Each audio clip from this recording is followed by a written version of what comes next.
दोस्तों, आज है 5 अगस्त और आज का हम लोग सबसे पहले एडुटेरिया का बिहार स्पेशल देखेंगे और उसके अंतर्गत जो है बिहार का भूगोल। उसके बाद जो है हम लोग डेली करंट अफेयर्स देखेंगे।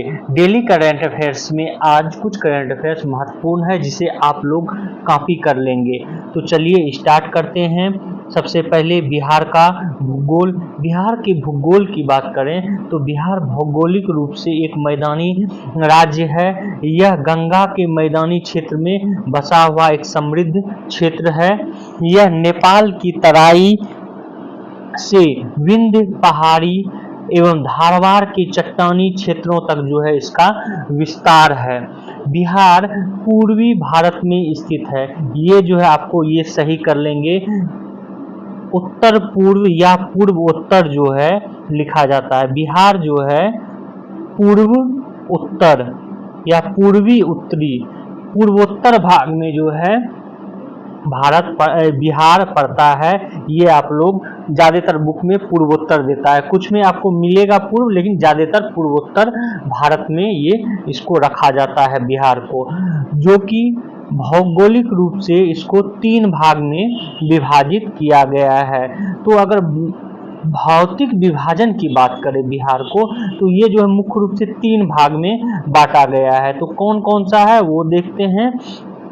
तो बिहार को जो है पर्वतीय क्षेत्र, मैदानी क्षेत्र और पठारी क्षेत्र में जो है विभाजित किया गया है।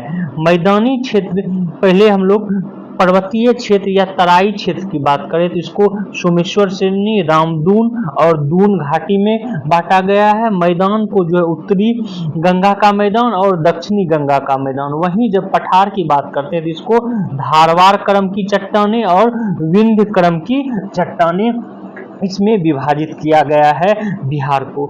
यहाँ पर जो है आपको ये सारे इंपॉर्टेंट तथ्य मैप के माध्यम से पॉज करके ध्यान में रखना है, क्योंकि आप मैप में एक बार जो है देख लेंगे, जहन में बैठ जाएगा तो फिर जो है आप नहीं भूलेंगे। और इससे संबंधित प्रश्न जो है बीपीएससी में खासकर पूछ रहे हैं आजकल, तो मैपिंग के माध्यम से तो आप लोग इसको ध्यान में रखेंगे। तो पहला हमने बताया पर्वतीय या तराई क्षेत्र, और इसको जो है सोमेश्वर श्रेणी, दून घाटी और रामदून में बांटा गया है। सोमेश्वर श्रेणी ये पूरा का पूरा ये पार्ट देखेंगे, ये पश्चिमी चंपारण में पड़ता है। पश्चिमी चंपारण में जो है ये क्षेत्र पड़ता है और ये हिमालय का जो है हिमालय का भाग है, हिमालय के शिवालिक। तो बिहार का कौन सा क्षेत्र जो है हिमालय के भाग में आता है, तो पश्चिमी चंपारण का क्षेत्र जो आता है, तो ये आप लोग यहाँ याद रखेंगे। और इस शिवालिक में जो है सोमेश्वर श्रेणी, दून श्रेणी, रामनगर, दून जो है ये आता है। यहाँ पर हम ये भी बता दें, हालांकि आगे इसके बारे में बृहद चर्चा करेंगे, लेकिन आप मैप में ध्यान में रखेंगे कि ये सोमेश्वर श्रेणी में ही एक सोमेश्वर पर्वत है, जो कि बिहार की सबसे ऊंची चोटी है। सबसे ऊंची चोटी कौन सा है, और इसका ऊंचाई जो है करीब 874 मीटर जो है इसकी ऊंचाई है। तो ये याद रखेंगे। अब आते हैं दूसरा पार्ट, जो कि मैदानी क्षेत्र है। मैदानी क्षेत्र को जो है उत्तरी गंगा का मैदान और दक्षिणी गंगा का मैदान, ये जो गंगा नदी है बिहार को 2 भागों में बांटती है। एक तो ये याद रखना है, इंपॉर्टेंट तथ्य ये भी पूछा गया है। इसको उत्तरी भाग को जो है उत्तरी मैदान और दक्षिणी भाग को दक्षिणी मैदान कहते हैं। और फिर जो है उत्तरी भाग को भी जो है अलग अलग विभिन्न क्षेत्रों में बांटा गया है। इसको जो है मुख्य रूप से 3 में, गंडक घाघरा दोआब क्षेत्र, ये घाघरा नदी हो गई और ये गंडक नदी हो गई। इसके बीच के क्षेत्र को जो है घाघरा, गंडक, दोआब। यहाँ पर हम आपको ये भी बता दें कि दोआब जो है बोला जाता है, 2 नदियों के बीच की भूमि को दोआब जो है कहा जाता है। तो घाघरा गंडक का दोआब, गंडक कोसी का दोआब, ये गंडक नदी और ये कोसी नदी, गंडक कोसी का दोआब, उसके बाद कोसी महानंदा का दोआब, ये महानंदा नदी हो गया।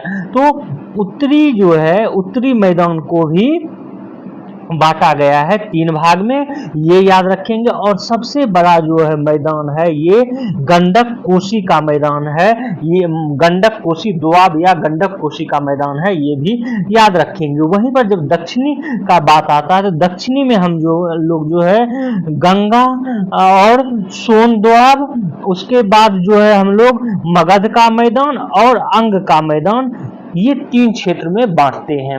वहीं पर जो है तीसरा जो भाग है भौतिक विभाजन में है वो है पठार। और पठार जो है ये बिहार का सबसे दक्षिणी भाग वाला क्षेत्र पठार है। और पठार को भी 2 भाग में बांटा गया है, एक है धारवाड़ क्रम की चट्टानें और एक है ये वाला पार्ट विंध्य क्रम की चट्टानें। विंध्य या विंध्य क्रम की चट्टानें कहें या विंध्य चट्टान कहें, जो भी हो ये है। और यहाँ पर ये भी याद रखेंगे कि ये जो क्षेत्र है ये आपको कैमूर और रोहतास का क्षेत्र है। इसको तो अभी ही आप लोग याद कर लेंगे कि विंध्य क्रम की चट्टानें जो है ये मुख्य रूप से कैमूर और रोहतास के क्षेत्र में मिलता है। वहीं पर धारवाड़ की क्रम की चट्टानें ये आप मुंगेर, उसके बाद जमुई, उसके बाद गया और नवादा, इन क्षेत्रों में जो है ये है धारवाड़ क्रम की चट्टानें। और धारवाड़ की क्रम की चट्टानें जो है सबसे पुरानी चट्टानें हैं। तो बिहार की सबसे पुरानी चट्टानें कौन सा है? धारवाड़ क्रम की चट्टानें हैं। ये मैप पर हो गया है और ये मैप को आप लोग जहन में जो है रखेंगे, पॉज करके देख लेंगे। अगर देख लेंगे तो उसके बाद आप डिटेल्स नहीं भी पढ़ेंगे तो आपका जो है बन जाएगा, आप क्वेश्चन कर पाएंगे। तो चलिए आगे अब डिटेल्स में जान लेते हैं। पर्वत, पहला था पर्वत या तराई क्षेत्र। पर्वत या तराई क्षेत्र बिहार के उत्तर पश्चिमी भाग हिमालय पर्वत की शिवालिक श्रेणी के भाग में जो है अवस्थित है। इसका कुल क्षेत्रफल 932 वर्ग किलोमीटर है। इसका विस्तार मुख्य रूप से पश्चिमी चंपारण में है। इसको 3 भाग में बांटा गया है, सोमेश्वर श्रेणी, रामनगर दून और दून घाटी। सोमेश्वर श्रेणी में त्रिवेणी संगम पर जो है यह नेपाल एवं बिहार की सीमा निर्धारित करता है। और यहाँ बिहार की सबसे ऊंची चोटी जो है सोमेश्वर पर्वत जो है यहीं पर है और इसकी ऊंचाई 874 मीटर है। अब देखते हैं रामनगर दून। इसका विस्तार हरहरा नदी घाटी में है। इस क्षेत्र की अधिकतम ऊंचाई जो है 240 मीटर है। उसके बाद तीसरा आता है पर्वतीय या तराई क्षेत्र में दून घाटी। इसका विस्तार सोमेश्वर श्रेणी एवं रामनगर दून के बीच में है। इस घाटी को हरहरा नदी घाटी भी कहा जाता है। तो आप ये प्रथम वाला जो है आप लोग जरूर याद रखेंगे, हालांकि ये पूछा भी गया है। अब जब बीपीएससी का क्वेश्चन बैंक बनाएंगे तो उसमें है भी पूछा गया है। आगे देखते हैं हम लोग मैदान के बारे में। भौतिक विभाजन के अंतर्गत जो है दूसरा जो है मैदान है। मैदान जो है बिहार के कुल भूभाग का 96% भाग मैदान है। इस मैदानी भाग का निर्माण गंगा और उसकी सहायक नदियों के निक्षेप से हुआ है, अर्थात जो गंगा और उसकी सहायक नदियां हिमालय की ओर से बहकर आई और उसके बाद जो अपने साथ गाद लेकर आई, उस गाद को जो है निक्षेप कर दी, बिछा दी इस क्षेत्रों में। तो इससे जो है निर्माण हुआ इस भूभाग का। क्योंकि ये क्षेत्र जो है पहले आप लोगों को पता होगा, अगर ज्योग्राफी पढ़े होंगे तो उसमें जो है ये तेथिस सागर का ये भाग था, जहां आज बिहार यूपी का क्षेत्र है। ये यहाँ पर तेथिस सागर जो है बहती थी, तो वहीं पर जो है ये निक्षेप से इसका निर्माण हुआ है बिहार के इस भाग का।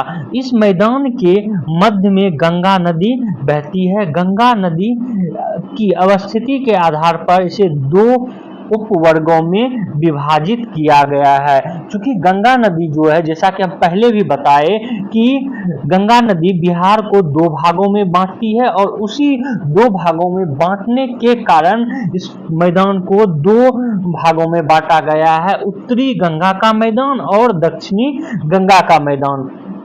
उत्तरी गंगा के मैदान के बारे में हम लोग देखें तो गंगा नदी से उत्तर में नेपाल सीमा तक इसका विस्तार है। यह मैदान का ढाल उत्तर से दक्षिण और उत्तर पश्चिम से दक्षिण पूर्व की ओर जो है। कहने का तात्पर्य ये है कि आप अगर जो बिहार का ये मैप देखेंगे, यहाँ पर ही आपको बना देते हैं, ठीक है। अगर ये मैप देखेंगे तो ये बीच से जो है गंगा नदी बह रही है, तो इसकी ढाल जो है ये उत्तर से दक्षिण की ओर, मतलब उत्तर में जो है ऊंचा है और दक्षिण में जो है नीचा है, उत्तर से दक्षिण की ओर है। ये आप लोग ध्यान में रखेंगे। आजकल जिस तरह से बीपीएससी में प्रश्न पूछे जा रहे हैं, वन लाइन में देखिए कौन सा सही है तथ्य, कौन सा जो है कथन गलत है, तो उसमें इस तरह के प्रश्न पूछे जा सकते हैं, तो इसको ध्यान में रखेंगे। वहीं पर जो है, ये तो आप समझ गए उत्तर से दक्षिण। उसके बाद जो है गंगा जो ये मैदान है, ये मैदान बिहार के जो है इन क्षेत्रों में जब देखेंगे तो ये इस प्रकार भी है। दैट मीन्स कि ये उत्तर पश्चिम से दक्षिण पूर्व की ओर जो है ये मैदान है, तो इसका ढाल जो इस तरह भी है, ये ध्यान में रखेंगे। और इस मैदान को 3 दोआब में बांटा गया है। उत्तरी जो है भाग को, उत्तरी गंगा के मैदान को 3 भागों में बांटा गया है। कौन कौन सा? घाघरा गंडक दोआब और गंडक कोसी दोआब और कोसी महानंदा दोआब जो है बांटा गया है। और सबसे बड़ा जो है गंडक कोसी दोआब है, ये क्षेत्र सबसे बड़ा है, ये भी याद रखेंगे। दोआब क्या होता है ये भी हम आपको बता चुके हैं। आगे देखते हैं दक्षिणी गंगा का मैदान। गंगा नदी से दक्षिण और दक्षिण के पहाड़ी क्षेत्र के मध्य दक्षिण गंगा का मैदान अवस्थित है। उत्तरी गंगा की मैदान की तुलना में इसका आकार जो है छोटा है। इसका निर्माण गंगा के अतिरिक्त पठारी नदियों के निक्षेप से हुआ है। इसको भी 3 भाग में बांटा गया है। कौन कौन सा? गंगा और सोन दोआब, मगध का मैदान और अंग का मैदान। इसको हम जो है आपको मैप पर भी दिखा चुके हैं। आगे हम लोग देखते हैं पठार के बारे में। बिहार में पठार जो कि भौतिक विभाजन के अंतर्गत तीसरा है। पठार बिहार के पठार दक्षिणी सीमा पर पठारी एवं पहाड़ी क्षेत्र है जो झारखंड से सीमा साझा करता है, अर्थात झारखंड से सटा हुआ भाग जो है पठार के रूप में है। बिहार में दक्षिण में स्थित पठारी क्षेत्र को 2 क्रम की चट्टानों के रूप में बांटा गया है। मतलब जो चट्टाने की है उसके आधार पर 2 क्रम में बांटा गया है। धारवाड़ क्रम की चट्टाने और विंध्य क्रम की चट्टाने, या धारवाड़ चट्टाने या विंध्य चट्टाने। मुंगेर, जमुई, नवादा और गया क्षेत्र जो है ये धारवाड़ चट्टाने हैं और कैमूर और रोहतास विंध्य चट्टाने जो हैं इसमें पाई जाती हैं। और धारवाड़ जो है ये पुराना भी है, ये भी आप लोग याद रखेंगे। आगे देखते हैं इसमें कुछ महत्वपूर्ण अन्य तथ्य। बिहार के उत्तरी गंगा के मैदान में प्राकृतिक रूप से जलमग्न निम्न भूमि को जो है चौर या मान जो है कहा जाता है। जो जलमग्न क्षेत्र है, खासकर बारिश के दिनों में जो जहाँ पे जल जो है जम जाता है जल, तो उस क्षेत्र को बिहार में चौर या मान कहा जाता है। और गंगा के मैदानी क्षेत्र में बनने वाले विशेष आकृति को दियारा प्रदेश ही कहा जाता है, या दियारा क्षेत्र के रूप में ज्यादातर दियारा क्षेत्र बोलते हैं। जब आप जो है गंगा के तट पे देखेंगे तो गंगा के तट में जो है कुछ ऐसे क्षेत्र भी हैं जहां पर कि सिर्फ बालू ही बालू आपको मिलते हैं। उन क्षेत्रों को जो है दियारा क्षेत्र कहा जाता है और वो बरसात के दिन में जो है उस क्षेत्रों में पानी भी आ जाता है। उत्तरी गंगा का मैदान में कई मान और चौड़ हैं, जिसको कि गोखुर झील के रूप में पाया जाता है। तो गोखुर झील क्या होता है ये भी आप लोग जान लें कि ये गंगा जो है नदी बह रही है, इससे गंगा नदी, और ये जो है धीरे धीरे यही नदी क्या हुई, इस तरह से बहते हुए ये आप देखेंगे इस तरह से ये भाग जो है ये बह रही है, और ये भाग गंगा नदी यहाँ से सीधे जो है बहने लगी, और ये क्षेत्र जो है ये क्षेत्र को छोड़ दी यहाँ से। तो ये जो है एक झील का रूप धारण कर लेता है, और ये चूंकि गाय के खुर के आकार का होता है, इसलिए इस तरह के झील को गोखुर झील कहते हैं। आगे देखते हैं हम लोग, दक्षिणी गंगा मैदान में तट से लगे दक्षिण की ओर गहराई वाले क्षेत्र को टाल कहा जाता है।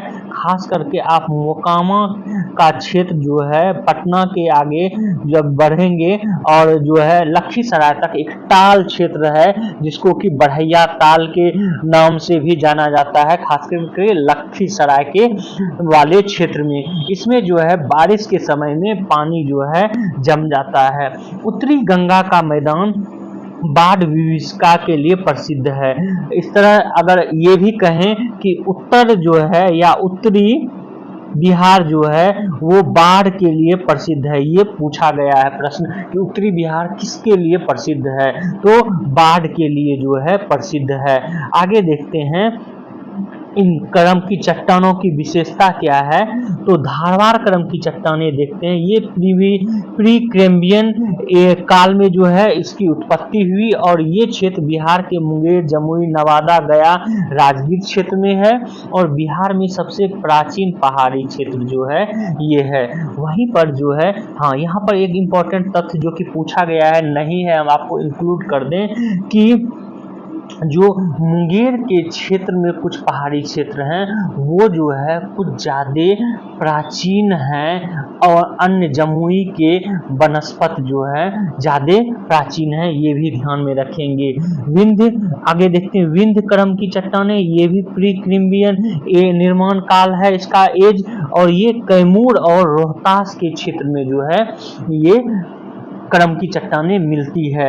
ये चट्टानें जो हैं दूसरी प्राचीन पहाड़ी क्षेत्र है, और ये सीमेंट उद्योग के लिए प्रसिद्ध है, चूंकि इस क्षेत्र में जो है चूना पत्थर जो है पाया जाता है, और जहां चूना पत्थर पाया जाएगा वहां जो है सीमेंट उद्योग ज़्यादा लगेगा, और यही कारण है कि इस क्षेत्र में जो है डालमिया नगर जो है सीमेंट जो है यहाँ पर बिहार में जो है उत्पादन किया जाता है। अब हम लोग जो है आगे देखते हैं टर्सरी काल। टर्सरी काल में टर्सरी प्रकार का जो ये है ये प्लेस्टोसीन काल में है, टर्सरी प्रकार की चट्टानें, और ये पश्चिमी चंपारण में है, खास करके सोमेश्वर पहाड़ी जो क्षेत्र है उस क्षेत्र में ये अवस्थित है, और सबसे नवीन पहाड़ी क्षेत्र है, ये भी आप लोग याद रखेंगे। तो सबसे यहाँ पे ये भी आपको इम्पोर्टेंट तथ्य बता दें कि शिवालिक जो पहाड़ी है हिमालय की सबसे लास्ट की पहाड़ी, इसका निर्माण प्लेस्टोसीन काल में हुआ है, ये ज्योग्राफी में आप लोग पढ़े होंगे। और प्लेस्टोसीन काल में चूंकि सोमेश्वर पहाड़ी जो है शिवालिक का ही भाग है, तो इसलिए प्लेस्टोसीन काल में ही इसकी भी उत्पत्ति हुई है, और ये जो है नवीन पहाड़ी है।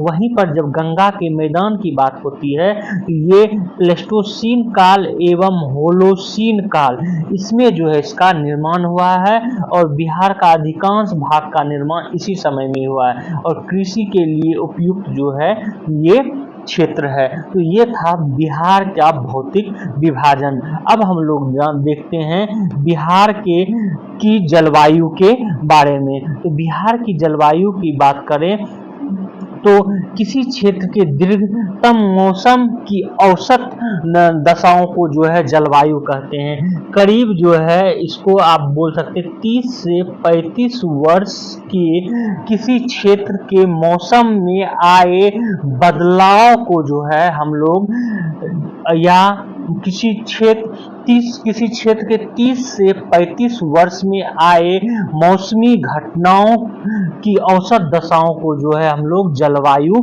कहते हैं। और बिहार की जलवायु जो है ये उपोष्ण कटिबंधीय या मानसून जलवायु है, ये आप लोग याद कर लेंगे।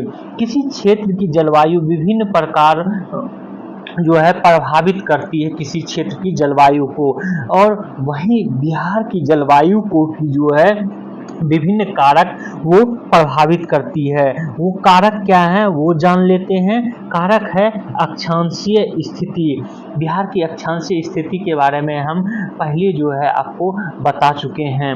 वहीं बंगाल की जो है खाड़ी से दूरी बिहार की, उसके बाद उत्तर में हिमालय पर्वत की स्थिति और बिहार का उच्चावच, साथ ही साथ मानसून का प्रभाव, ये सारे तथ्य मिलकर जो है जलवायु, बिहार की जलवायु को प्रभावित करती है। बिहार के उत्तरी भाग और दक्षिणी भाग के भौगोलिक दशाओं के अंतर के कारण जो है भूगोलवेताओं ने बिहार की जलवायु का वर्गीकरण जो है विभिन्न भागों में किया है। कोपेन की वर्गीकरण की बात करें तो कोपेन ने उत्तरी बिहार को CWG के रूप में और दक्षिणी बिहार को AW के रूप में किया है। C कैपिटल में, W कैपिटल में और G जो है स्मॉल में, ये याद रखेंगे। और इसके बारे में कोपेन के जलवायु वर्गीकरण के बारे में ये BPSC में पूछा भी गया है, और संभावना है आपको बिहार SI में या BSSC में, हो सकता है कि बिहार पुलिस में भी ये पूछ दे। तो आप लोग जो है इसको रट लेंगे कि उत्तरी बिहार को कोपेन ने इंडिकेट कैसे किया है, तो CWG के रूप में, दक्षिणी बिहार को AW के रूप में। वहीं ट्रावर्था ने उत्तरी बिहार को CAW और दक्षिणी बिहार को AW के रूप में, और थॉर्नवेट ने उत्तरी पश्चिमी संकीर्ण क्षेत्र को CBW और शेष बिहार को CAW के रूप में जो है बांटा है। कोपेन और ट्रेवर्था का जो है आप लोग जरूर याद कर लेंगे। आगे देखते हैं बिहार में सामान्य ऋतुओं, जलवायु की बात हो रही है तो उसी के अंतर्गत ऋतुएं आती हैं। तो ऋतुओं की बात करें तो 3 ऋतुएं जो है मुख्य रूप से हैं, ग्रीष्म ऋतु, वर्षा ऋतु और शीत ऋतु। ग्रीष्म ऋतु की बात करें जब सूर्य उत्तरायण की स्थिति में होती है तब जो है तापमान में वृद्धि से वायु दाब कम जो होने लगता है, और ये घटना, ये स्थिति जो है मार्च से जून के बीच होती है बिहार में। इस मौसम में पश्चिमी और मध्य बिहार में गर्म हवाएं चलती है, और इस गर्म हवाओं को जो है लू कहा जाता है। ये भी प्रश्न जो है बिहार विभिन्न एग्जामों में पूछा जा चुका है। उत्तर बिहार में गर्मी के समय या ग्रीष्म ऋतु में बहने वाली तेज गर्म हवाओं को किस नाम से जाना जाता है? लू नाम से जाना जाता है। इस मौसम में तापमान 32 डिग्री सेल्सियस होता है, और सबसे गर्म स्थल जो है बिहार में गया है। इस समय 47 डिग्री तापमान जो है गया का होता है। तो आप लोग इसको भी याद कर लेंगे। इस तरह के प्रश्न जो है आपको बिहार पुलिस और बिहार SI में पूछा जा सकता है। आगे देखते हैं मानसून आने के पूर्व बिहार में बंगाल की खाड़ी से आने वाले उष्णकटिबंधीय चक्रवात के कारण वर्षा होती है, जिसे नॉर्वेस्टर या काल बैसाखी कहा जाता है। ये भी आप लोग याद रखेंगे। आगे देखते हैं वर्षा ऋतु के बारे में। वर्षा ऋतु जो है जून के मध्य और अक्टूबर के मध्य के बीच बिहार में आता है। यहाँ पर एक और तथ्य बता दें इम्पोर्टेंट, कि जो 15 जून को जो है बिहार में मानसून आता है, ये एक संभावना है। हालांकि प्रत्येक वर्ष जो है ये अलग अलग डेट हो सकता है, लेकिन 15 जून बिहार का है। वहीं 1 जून जो है ये केरल के तट पर जो है टकराता है मानसून। ये भी आप लोग याद कर लेंगे, क्योंकि ये भी पूछा, ये तो बहुत बार जो है यूपी के एग्जाम में, मध्य प्रदेश के एग्जाम में, उत्तराखंड के एग्जाम में ये पूछा गया है। 1 जून को जो है डेट है, या जून भी आप लोग याद रखेंगे, केरल के तट पे टकराती है। तो जून मध्य से अक्टूबर मध्य के बीच के समय को बिहार में वर्षा ऋतु का काल जो है माना जाता है। बिहार में मानसून का प्रवेश मध्य जून में होता है। बिहार में जुलाई और अगस्त में अधिक वर्षा होती है। बिहार में औसत वार्षिक वर्षा जो है 112 सेंटीमीटर होती है। ये आप लोग याद कर लेंगे। यहाँ सर्वाधिक वर्षा किशनगंज में 205 सेंटीमीटर। किशनगंज में सर्वाधिक वर्षा, ये क्यों होती है किशनगंज में सर्वाधिक वर्षा? तो इसको ऐसे समझें कि मानसून जो है बंगाल की खाड़ी की मानसून, ये जो है हिमालय के क्षेत्र या मेघालय के क्षेत्र में जो है टकराने के बाद ये पुनः वापस मुड़ती है पश्चिम की ओर, और पश्चिम की ओर जब ये मुड़ती है तो ये किशनगंज जो है पहले आता है, और यहाँ पर जो है बारिश ज्यादा होती है। जैसे जैसे आप आगे बढ़ेंगे तो दक्षिण पश्चिम मानसून से जो है कम बारिश होते चली जाएगी। तो आप इस क्षेत्र में देखेंगे कि बारिश कम होती है, ये कारण है। वहीं सबसे कम बारिश जो है ये औरंगाबाद में होती है, 101 सेंटीमीटर। ये भी आप लोग याद रखेंगे। आगे देखते हैं, बिहार में दक्षिण पश्चिमी मानसून की बंगाल की खाड़ी की शाखा से सर्वाधिक वर्षा होती है। तो बिहार में जो है बारिश सबसे ज्यादा होता है वो दक्षिण पश्चिम मानसून से होता है, ये याद रखेंगे। जबकि पश्चिमी विक्षोभ के कारण भी बिहार में कभी काल ठंड के दिनों में बारिश होती है, लेकिन सबसे ज्यादा दक्षिण पश्चिमी मानसून से होती है। बिहार में उत्तरी भाग में अधिक वर्षा, जिसके कारण उत्तरी बिहार में बाढ़ से, तथा दक्षिणी भाग में कम बारिश होती है, जिसके कारण यहाँ सूखा जो है प्रभावित क्षेत्र होता है। वहीं शीत ऋतु की बात करें तो इस काल में मध्य अक्टूबर से फरवरी माह तक जो है शीत ऋतु रहता है। मानसून लौटने के साथ बिहार में शीत ऋतु का प्रारंभ होता है। बिहार में दिसंबर एवं जनवरी माह में सर्वाधिक ठंड होती है, और सर्वाधिक ठंड जो है ये गया जिले में पड़ता है। ये भी आप लोग याद रखेंगे। आगे देखते हैं हम लोग कि दिसंबर जनवरी माह में जो है भूमध्य सागर से आने वाले शीतोष्ण चक्रवात के कारण पश्चिमी और मध्य बिहार में हल्की बारिश होती है।